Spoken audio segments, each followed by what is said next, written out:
Welcome back to Alaska Cabin Adventures. With the weatherman calling for another foot of snow, it was time to get some wood chores done around the cabin. So we're going to chop down a couple of trees, haul some firewood, and then we're going to go build a bushcraft shelter and go riding on the snow machines with a couple of good friends. Hope you guys enjoy.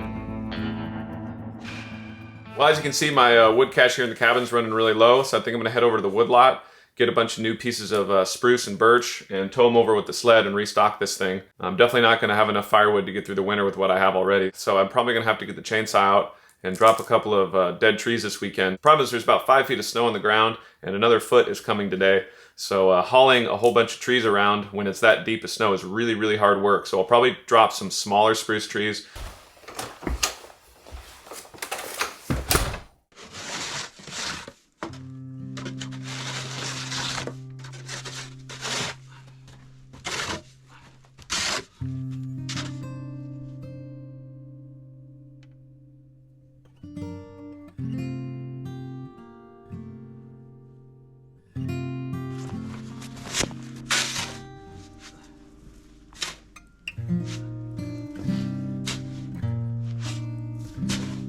All right, I'm gonna get my snowshoes on and break some trails.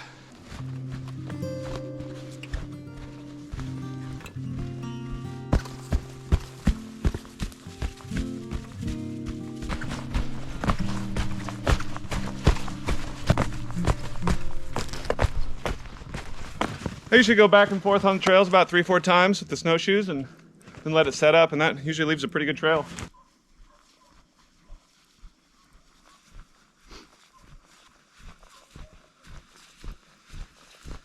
And last but certainly not least, we're gonna get the trail broke out over to the sauna, which is also where I keep my generator, so this is an important trail to have packed out. There's a sauna, which if you guys haven't seen my tour video, I give you a full look on the inside. It's a pretty nice little cedar sauna.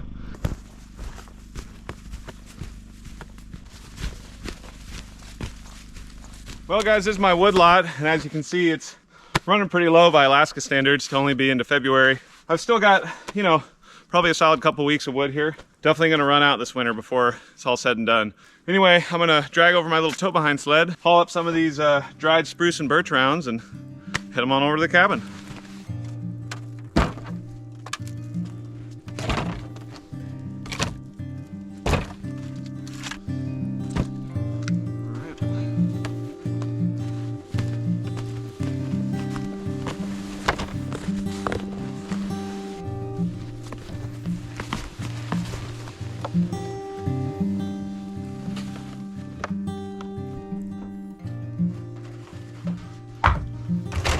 All right, round two.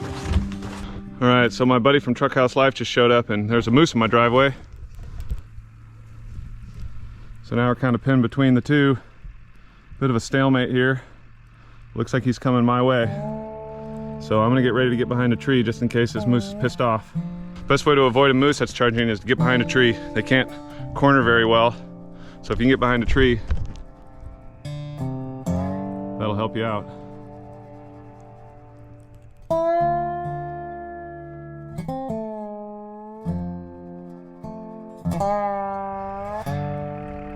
Go on now, moose.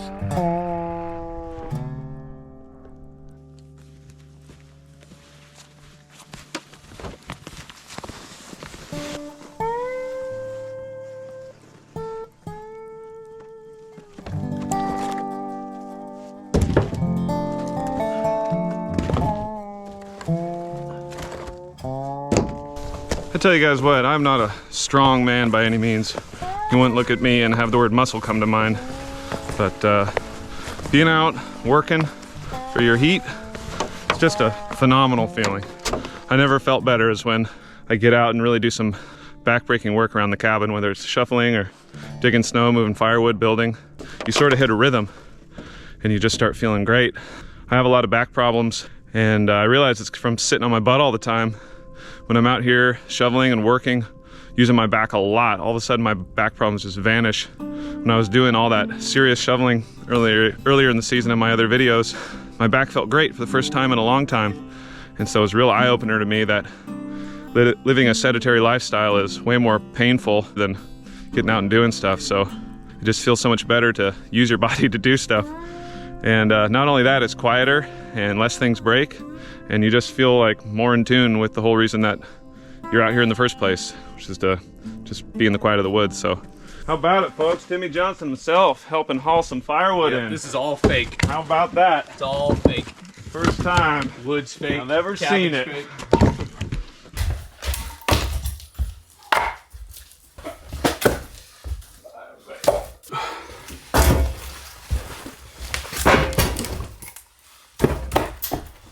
All right, we got all the wood stacked in here pretty good, so now I'm gonna go outside and split some kindling, and then we'll be good to go. So for those of you who haven't seen how I split kindling, I'm gonna show you now.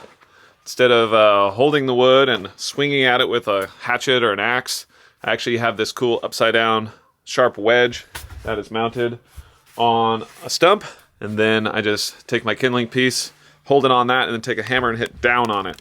And it's way safer. You don't have to worry about cutting off your fingers. And you can crank out a lot of kindling in a really short amount of time that way. So I love that thing. I'll put the link to it in the description.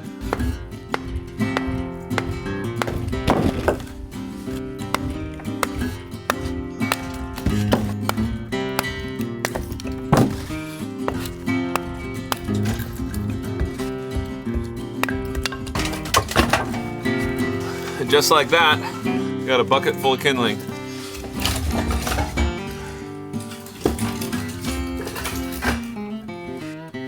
Fire going. Handful of birch bark in there. New piece of kindling.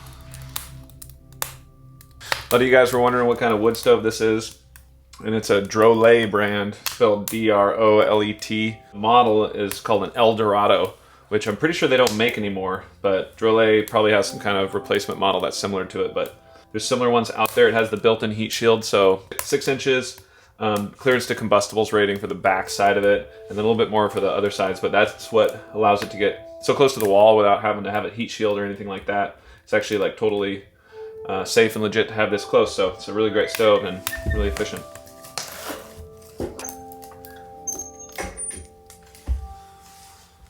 I'm restocking my porch firewood stash.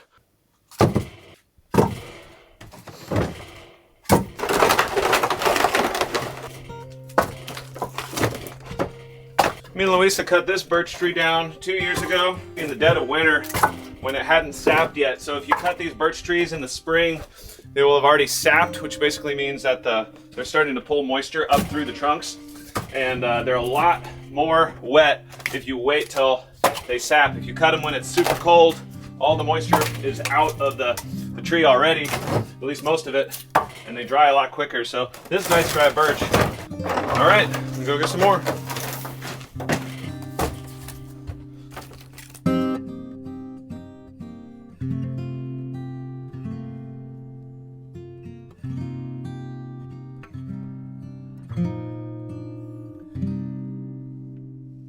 All right, y'all, there you have it. Fully stocked, ready for more burning. Well, I really wasn't planning on chopping down a tree today, just because the weather report said it was supposed to keep snowing, but the snowstorm didn't really materialize like they said it would. We probably got 5 or 6 inches, but not the 1 to 2 feet that they were talking about.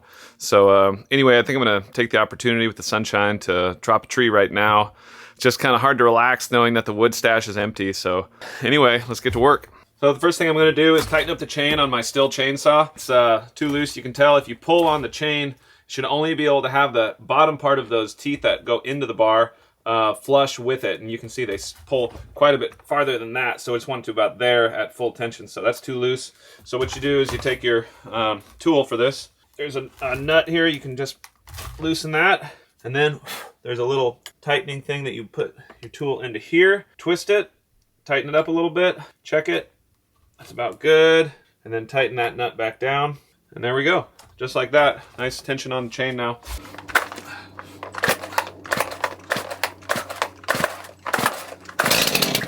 go. Back one. Should fire right up. I got Kevlar chaps, and I'm gonna wear ear protection and eye protection and gloves while I'm sawing. All right, let's go find a tree.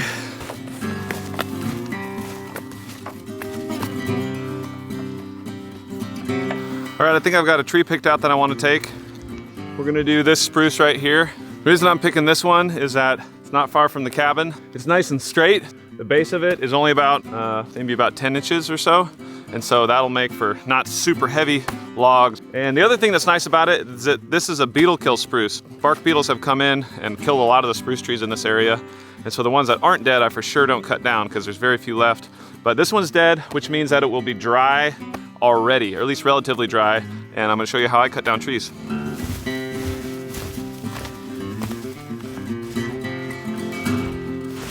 Anyway, there's a look at the tree one more time. It's pretty tall. All right, here we go.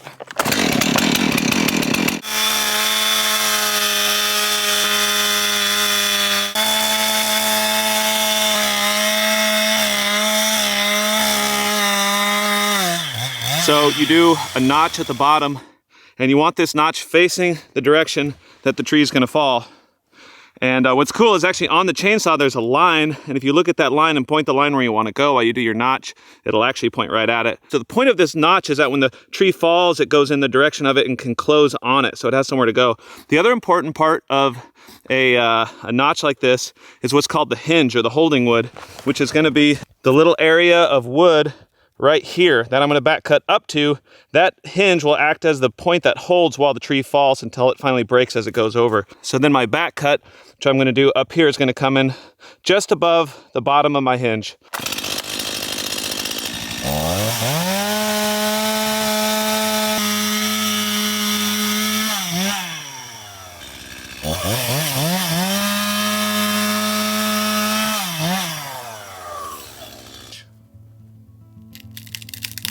Good burp.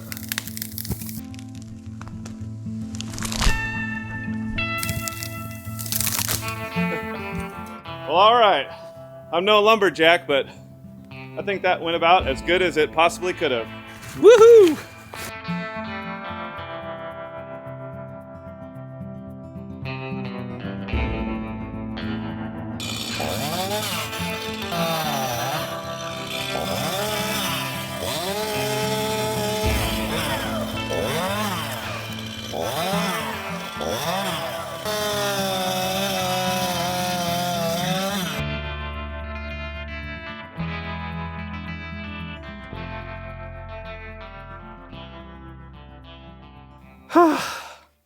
All right, well, the tree's all bucked up and limbed, so now I'm gonna put it on the sled and start hauling it up to the splitting area.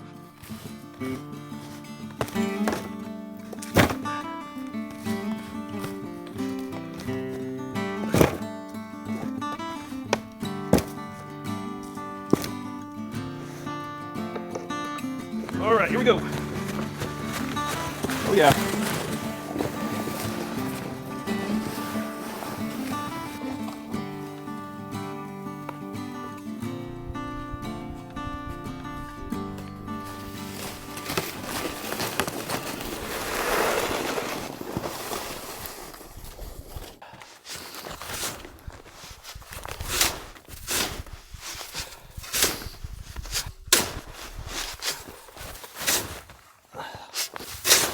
All right, then we'll stomp it out with snowshoes.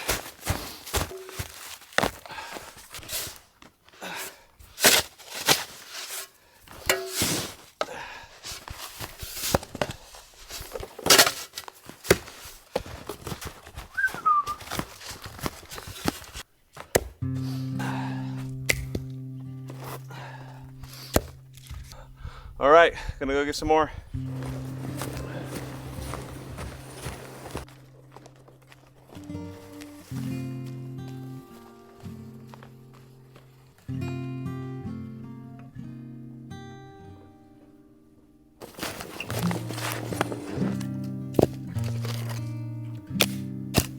I tell y'all what, there's nothing better than living out in the woods.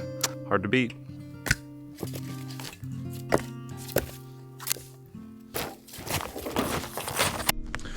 right, well, now it's time to split and stack the wood.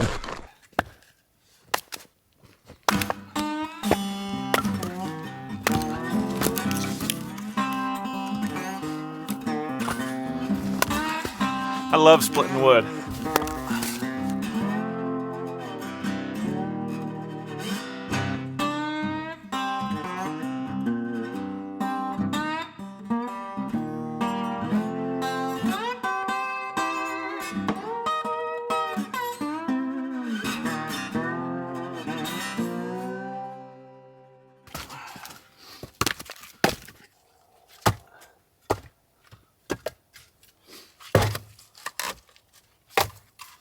Only took me the better part of a couple hours to do all this, and that includes running around and setting up cameras and stuff. All right, well, there you have it. One spruce tree, start to finish.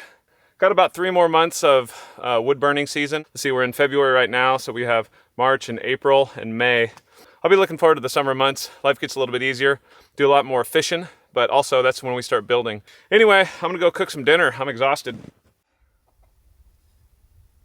Whew, well, I'm smoked. It's Miller time. I know you guys are all thinking you're too cool for light beer, but I tell you what, after you've been working all day, chugging down an IPA is the last thing you want to do. Anyway, I'm just gonna kick back by the wood stove and drink this beer. I'm freaking exhausted, so we're just putting a pizza in the oven. That's dinner tonight. Done.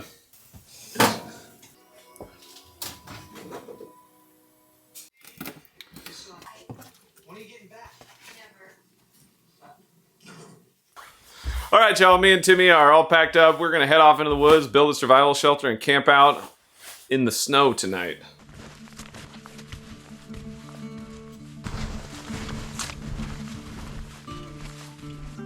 All right, we got a spot all picked out. We've been hiking for a while, and we found this nice spruce tree with a bunch of other little spruce trees around it. So we're gonna chop some of the smaller ones down, use the spruce boughs from them to create like a little roof and a floor, and do a lean-to against this bigger spruce tree. And then the one right next to it's got a lot of dry firewood, so we'll get a fire going with that and see if we can't get comfortable.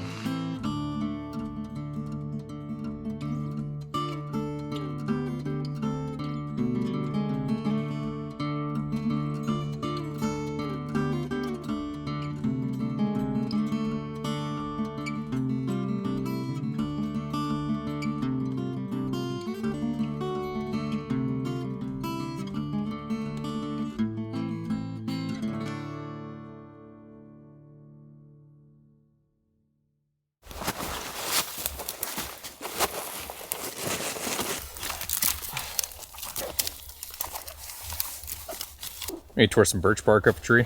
Yep, stuff will light up pretty good. This on all the birch trees, and it's the best fire starter I've found. I think a lot of ways people usually go wrong is they don't realize that fire actually burns down.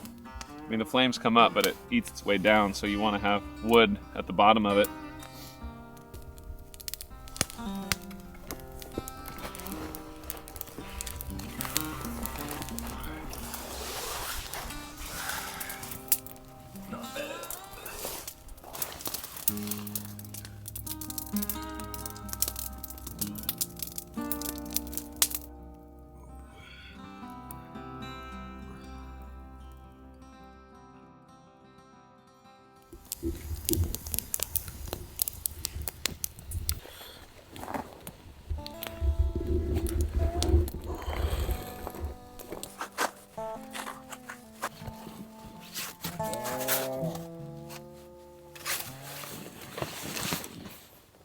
What's up, guys? We're back at the cabin, and honestly pretty exhausted. Didn't sleep super well, but we had a really good time, and gonna make some breakfast and figure out what we're gonna do with the day. So we're gonna get the day started off right with a good breakfast. Wanted to show you guys some of the smoked salmon that I got from this summer. I catch all my own salmon and smoke it and can it, and the stuff is pretty dang good. So what we're gonna do is we're gonna put this in some cream cheese and put it on a bagel.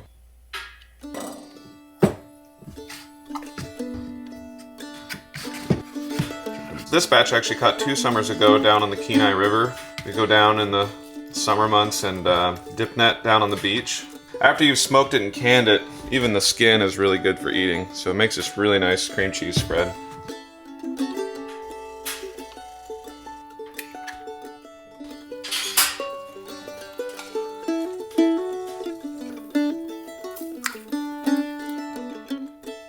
Here's another really neat thing I want to show you guys is my coffee maker. It's called a Clever Coffee Dripper or something like that. It has a mechanism in the bottom that holds all the coffee in until it's placed on top of a cup. And then once it's on a cup, then it'll actually start dripping. And then what's cool about that is that you can let it steep for a while.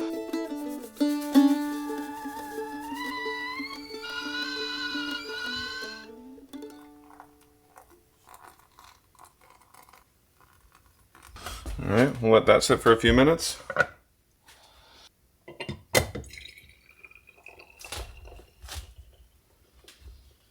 Just like that. Cheers.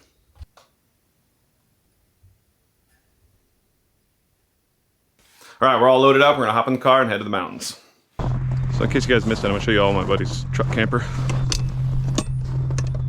Mr. Truckhouse Life himself.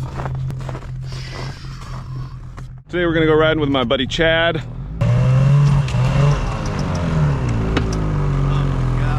All right, we're ready to rock. Hit the trail.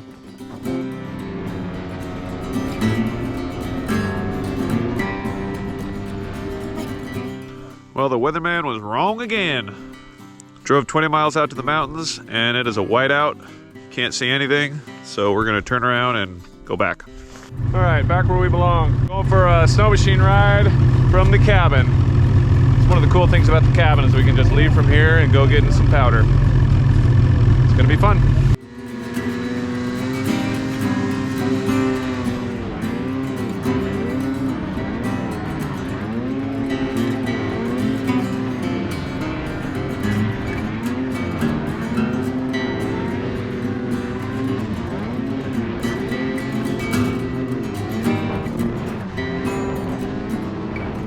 So Tim just lost his goggles off the top of his head. Super expensive goggles in the snow, got buried by the machine. We got off, started digging, freaking out. And where'd you find them, Timmy? They're on my neck. Right around his neck the whole time, folks. There you have it. Yep. Stuckhouse life.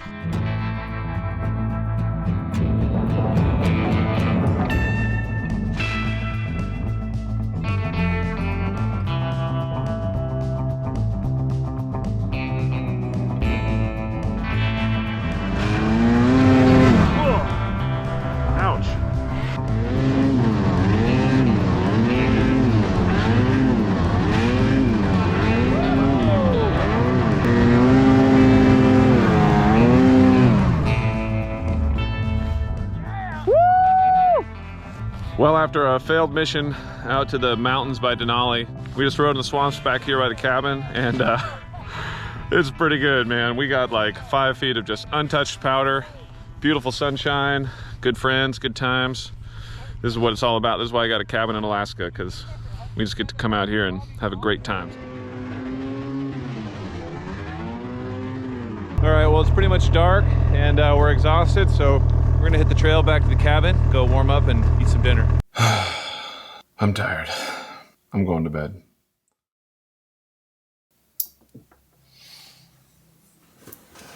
Good morning. It's just starting to get light out, so I'm gonna go downstairs and stoke the fire. Oh yeah, look at that. That'll start right up.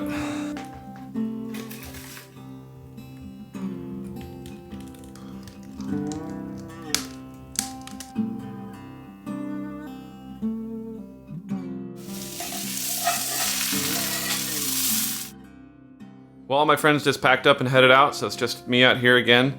And I just wanted to wrap things up, say what an amazing last few days it was. The sun is just shining super bright in the sky. After an Alaskan winter, those first couple of days in late February, early March, where the sun gets high in the sky and just is bright and brilliant, you have to go find your sunglasses again. It's a really special moment. I think one of the best parts about living in Alaska is that the seasons are totally in your face. Each one is totally unique and you're fully aware of it while it's happening. And while it's still definitely going to be really cold for a while, in fact, this morning when I woke up, it was -10 outside. You know it's not going to be long before the snow starts to melt and it turns to summer. So it's a really special time of year. Anyway, I've got a few chores to wrap up, do some dishes and clean up around here, but I'm just gonna reflect on what an amazing time it was over the last few days with my friends. I'm just always thankful to have this cabin. Anyway, I have other videos on the way, more about building and more about how I built this cabin, and a very special announcement for some interesting summer projects that are gonna happen. So stay tuned. Thank you so much for everyone who subscribed, and I'll see you guys on the next episode of Alaska Cabin Adventures.